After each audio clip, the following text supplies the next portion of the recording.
वेला थी। कल हम लोग कथा में श्रवण कर रहे थे कि जो सुदुम्न थे, जब वह सिंधु क्षेत्र में गए तब वह पुरुष से स्त्री बन गए थे और फिर वहीं पर भी विचरण करने लगे और फिर वह पहुंचे बुद्ध के आश्रम में। वहां पर उन्होंने बुद्ध से विवाह किया। उनके यहाँ पुरुरवा नाम के एक पुत्र ने जन्म लिया। कुछ समय बीतने के बाद जो सुदुम्न थे उन्हें अपने घर की याद आई। अब वह स्त्री के वेश में ही पहुंचे अपने राज्य में। तब वशिष्ठ जी ने देखा कि यह सुदुम्न पुनः स्त्री बन गए हैं। तब उन्हें अत्यंत दुख हुआ और उन्हें ज्ञात हुआ कि भगवान शिव से शापित जो वन प्रदेश था उसके कारण उनकी यह दशा हो गई है। तब वशिष्ठ जी ने भगवान शिव की आराधना की। भगवान शिव प्रसन्न हुए। तब भगवान शिव ने कहा कि आपका यह जो यजमान है यह पुनः पुरुष तो बन सकता है, लेकिन मेरे शाप के कारण यह एक माह तक स्त्री रहेंगे और एक माह तक पुरुष रहेंगे। इस प्रकार की व्यवस्था कर दी।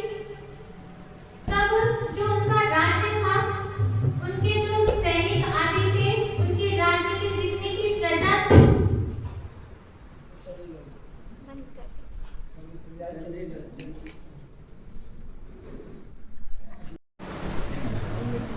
तब जो सुदुम्न के राज्य के जितने भी सैनिक थे और उनकी राज्य की जो प्रजा थी वह उनका पहले की तरह आदर नहीं करती थी। फिर सुदुम्न ने देखा कि इस प्रकार के जीवन का कोई अर्थ नहीं है। तब उन्होंने अपने पुत्र पुरुरवा को राज्य सौंपकर स्वयं वन में तप करने के लिए चले गए। जब सुदुम्न जी तप करने के लिए वन में चले गए तब मनु जी ने सोचा कि अब मेरा कोई पुत्र तो है नहीं, अब क्या किया जाए। तब मनु जी ने 100 वर्षों तक यमुना जी के किनारे तप किया। तब से भगवान प्रसन्न हुए और फिर उनके यहाँ 10 पुत्र हुए, जिनके नाम थे इक्ष्वाकु, नृग, सरियाति, दृष्ट, धृष्ट, करुष, नरिष्यंत, रसद, नभग और कवि। यह 10 पुत्र हुए। उनमें से मनु जी के एक पुत्र थे जिनका नाम था प्रशद। उन्होंने वशिष्ठ जी की आज्ञा से वशिष्ठ जब वह पढ़ने के लिए गुरुकुल में गए थे तब उनके गुरुजी ने उनको आदेश दिया कि तुम जितनी भी गौएं हैं उनकी रक्षा करो।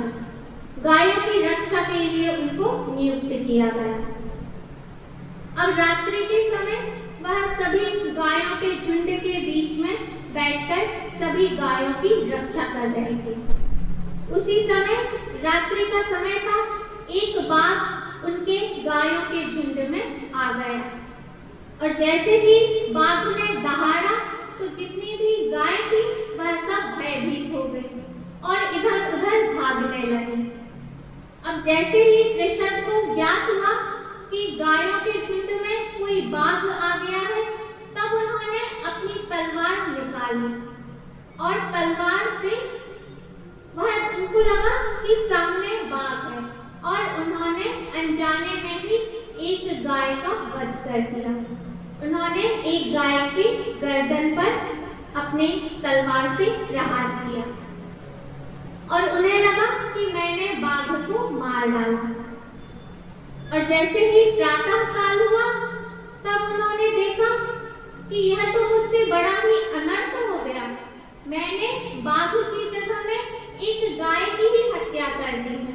तब उन्हें बहुत पश्चाताप हुआ, लेकिन जैसे ही वशिष्ठ जी को ज्ञात हुआ कि यह जो प्रशद है इन्होंने गाय की हत्या कर दी है, तब उन्होंने शाप दिया। वशिष्ठ जी ने प्रसद को शाप दे दिया कि तुमने यह जो गाय का वध किया है, अभी तो उन्होंने जानबूझकर गाय की वध नहीं किया था, वो तो अनजाने में उनसे यह अपराध हुआ था, लेकिन गुरु जी ने उन्हें शाप दे दिया कि जाओ, अब तुम क्षत्रिय कुल में रहने के योग्य नहीं हो, अब तुम जाओ शूद्र योनि में, अब तुम शूद्र बन जाओ।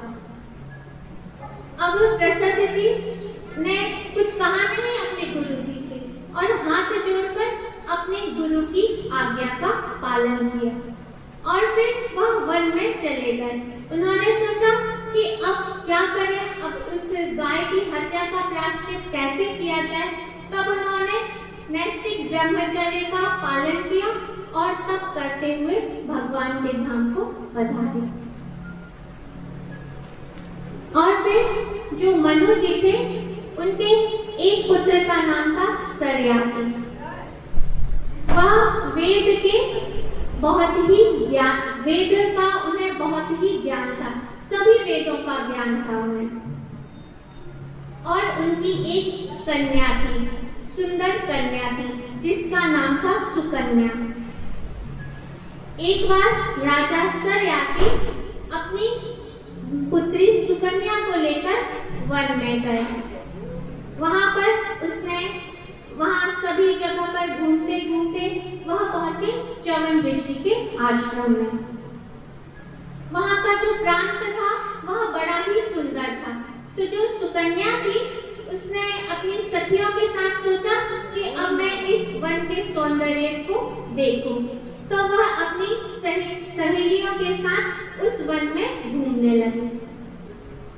तब उन्होंने एक जगह पर देखा कि एक मिट्टी की वामी बनी हुई है और उसमें जुगनू से दो प्रकाश निकल रहे हैं। अब उसने सोचा कि यह मिट्टी का टीला कहां से आ गया और इसमें यह जुगनू जैसा क्या चमक रहा है। तब उसने देववश भगवान की प्रेरणा से उसने वहां पर एक कांटा रखा हुआ था, पड़ा था, तो उस कांटे को लिया और जो जुगनू से जो ज्योति चमक रही थी उसमें भेजा। उसने तो यह सब चंचलता बस किया था, लेकिन जैसे ही उसने उस कांटे से उस ज्योति को चुभोया, तब वहां से खून की धारा बहने लगी। अब जैसे ही खून की धारा बहने लगी, तब वह घबराई कि मुझसे अनजाने में ही कुछ अपराध हो गया है। और जैसे ही उस वामी में से खून की धारा बहने लगी, तब जितने भी सर्याति के सैनिक थे, उन सभी का जो मलमूत्र था वह बंद हो गया। अब सभी घबराए और सर्याति जी के पास में आए और कहा कि यह अचानक से यह सब कैसे हो गया कि जितने भी हम सैनिक हैं, हम सभी के मलमूत्र अचानक ही बंद हो गए हैं, यह कैसे हुआ। तब सर्याति समझ गए कि यह च्यवन ऋषि का आश्रम है, यहाँ किसी ने अवश्य उनका कोई अपराध किया। अब वह सभी से पूछने लगे कि कहीं किसी ने च्यवन ऋषि का कोई अपराध तो नहीं किया, उनकी आज्ञा का उल्लंघन तो किसी ने नहीं किया। तब जो सुकन्या थी, उसने हाथ जोड़कर पिता से कहा कि पिताजी, मुझसे अवश्य ही अनजाने में एक गलती हुई है। मैंने एक मिट्टी का टीला देखा, उसमें जुगनू जैसे कुछ ज्योति चमक रही थी, तब मैंने उसमें कांटे से चुभोया, तब उसमें से खून की धारा बहने लगी। अब सर्याति समझ गए कि सुकन्या ने च्यवन ऋषि का अपमान कर दिया, क्योंकि जो च्यवन ऋषि थे वह घोर तप में लीन थे। तो जब वह तप में लीन थे, तो उनके शरीर के ऊपर दीमकों ने घर बना लिया था, जिसके कारण वह पूरे ढक चुके थे और जो ज्योति चमक रही थी वह उनके दोनों नेत्र की ज्योति दिखलाई दे रही थी। तो जो सुकन्या थी, उन्होंने उस जो च्यवन ऋषि थे, उनकी दोनों आंखों में कांटे चुभो दिए थे, जिससे उनकी दोनों आंखें फूट गई थी। अब सरियाती राजा सभी अपने सैनिक और अपनी पुत्री को लेकर अब धीरे धीरे च्यवन ऋषि की स्तुति करने लगे। स्तुति करते करते च्यवन ऋषि की समाधि भंग हुई और वह वाणी में से बाहर निकले। और उन्होंने जब सरियाती जी ने उनसे प्रार्थना की तब उन्होंने राजा ने अपनी सारी बात बतला दी और कहा कि यह मेरी पुत्री है सुकन्या, इसी के कारण आपकी यह स्थिति हो गई है। अब यह जीवन भर आपकी सेवा करेगी, अब आप इसे स्वीकार कीजिए। और अपनी पुत्री सुकन्या को उन च्यवन ऋषि को समर्पित करके वह अपने राज्य में लौट आया। अब जो सुकन्या थी वह च्यवन ऋषि की बड़े ही प्रेम पूर्वक और बड़ी सावधानी से उनकी सेवा करने लगी, क्योंकि जो च्यवन ऋषि थे वह अत्यंत क्रोधित थे और पहले ही सुकन्या ने एक उनका अपराध तो कर ही दिया था, तो अब वह बड़ी सावधानी पूर्वक उनकी सेवा कर रही थी। अब एक बार च्यवन ऋषि के आश्रम में अश्विनी कुमार आए। च्यवन ऋषि ने उनका बहुत स्वागत सत्कार किया और फिर उनसे कहा कि मेरा यह जो शरीर है यह वृद्ध हो चुका है, मेरे बाल पक चुके हैं, शरीर में झुर्रियां पड़ चुकी हैं और मेरी आंखों की जो रोशनी है वह भी चली गई है। अपितु मुझे ज्ञात है कि जब यज्ञ होता है तब देवताओं के समान आपको सोमरस नहीं दिया जाता है, आपको सोमरस का अधिकारी नहीं बनाया गया है, लेकिन यदि आप मेरे को मुझे जो मेरा वृद्धत्व है उसे दूर कर देंगे और तब मैं आपको सोमरस का अधिकारी बना दूंगा। अश्विनी कुमारों ने सोचा कि च्यवन ऋषि जब यह कह रहे हैं तब हमें इनका दुख दूर करना चाहिए। तब अश्विनी कुमारों ने कहा कि यह एक दिव्य कुंड है, चलिए आप और हम इसमें प्रवेश करेंगे तो जितने भी आपके कष्ट हैं वह सब दूर हो जाएंगे। अब जैसे ही तीनों ने कुंड में प्रवेश किया और फिर जैसे ही बाहर निकले तो जो अश्विनी कुमार थे और च्यवन ऋषि थे तीनों का स्वरूप एक सा हो गया था। अब जो सुकन्या थी वह यह जान ही नहीं पा रही थी कि इसमें मेरे पति च्यवन ऋषि कौन से हैं। फिर जो अश्विनी कुमार थे उन्होंने कहा कि अब आप हम तीनों में से अपने पति को पहचान लीजिए कि आपके पति इनमें से कौन से हैं। तब सुकन्या बड़ी संकोच कर रही थी कि मैं कहीं किसी को और को ना अपना पति बता दूं। फिर उन्होंने अश्विनी कुमार में से अश्विनी कुमार दो हैं उनमें से एक को ही कहा कि ये है मेरे पति। तब अश्विनी कुमारों ने कहा कि हम तो अश्विनी कुमार हैं, आपके पति जो च्यवन ऋषि हैं वह ये है। अब अश्विनी कुमार वहां से चले गए।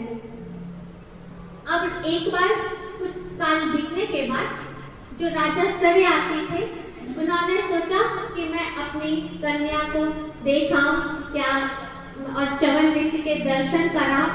तब वह च्यवन ऋषि के आश्रम में आए। वहां पर उन्होंने देखा कि यह जो मेरी पुत्री है यह किसी देवताओं के समान दिव्य पुरुष के साथ बैठी हुई है। तब उन्हें बड़ा ही क्रोध आया और उन्होंने जाकर अपनी पुत्री सुकन्या से कहा कि पुत्री तुमने यह बड़ा ही निर्लज्ज काम किया।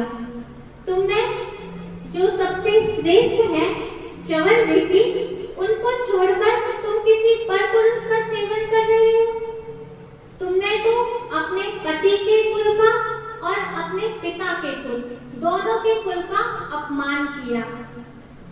तुमने इतना निंदनीय काम किया है कि तुम्हें किसी भी काल में क्षमा नहीं किया जा सकता। और बहुत क्रोधित हो रहे थे सरियाती। तब सुकन्या ने मुस्कुराकर धीरे से कहा कि पिताजी, यह आपके जामाता च्यवन ऋषि ही हैं। और फिर सुकन्या ने सारी घटना बतला दी। तब जो राजा सरियाती थे उन्हें बड़ी प्रसन्नता हुई। फिर जो च्यवन ऋषि थे उन्होंने कहा कि राजन, अब हम एक यज्ञ करेंगे। तब सोम यज्ञ का अनुष्ठान किया गया। अब जैसे ही यज्ञ पूर्ण हुआ, जब यज्ञ का अंतिम दिन होता है, उसी दिन सभी देवताओं को सोमपान कराया जाता है। तो जैसे ही यज्ञ का अंतिम दिन था, तब जैसे ही अश्विनी कुमार को च्यवन ऋषि सोमपान कराने लगे, तो जो देवराज इंद्र थे वह क्रोधित हो गए। यह जो अश्विनी कुमार है, यह सोमरस पान करने के अधिकारी नहीं है, लेकिन यह जो च्यवन ऋषि है, यह इनका अनादर कर रहे हैं। और जो देवराज इंद्र थे, उन्होंने अपना वज्र निकाला और जो राजा सरियाती थे उनका वध करने के लिए खड़े हो गए। जैसे ही इंद्र वज्र लेकर खड़े हुए, तो जो च्यवन ऋषि थे उन्होंने इंद्र को वज्र सहित स्तंभित कर दिया। और फिर जो अश्विनी कुमार थे उन्हें सोमपान कराया। फिर सभी देवताओं ने च्यवन ऋषि से क्षमा याचना की कि यह जो देवराज इंद्र हैं, आप इन्हें क्षमा कर दीजिए। तब सभी देवताओं के कहने पर च्यवन ऋषि ने देवराज इंद्र को, उनको जो स्तंभित कर दिया था, उससे मुक्त कर दिया।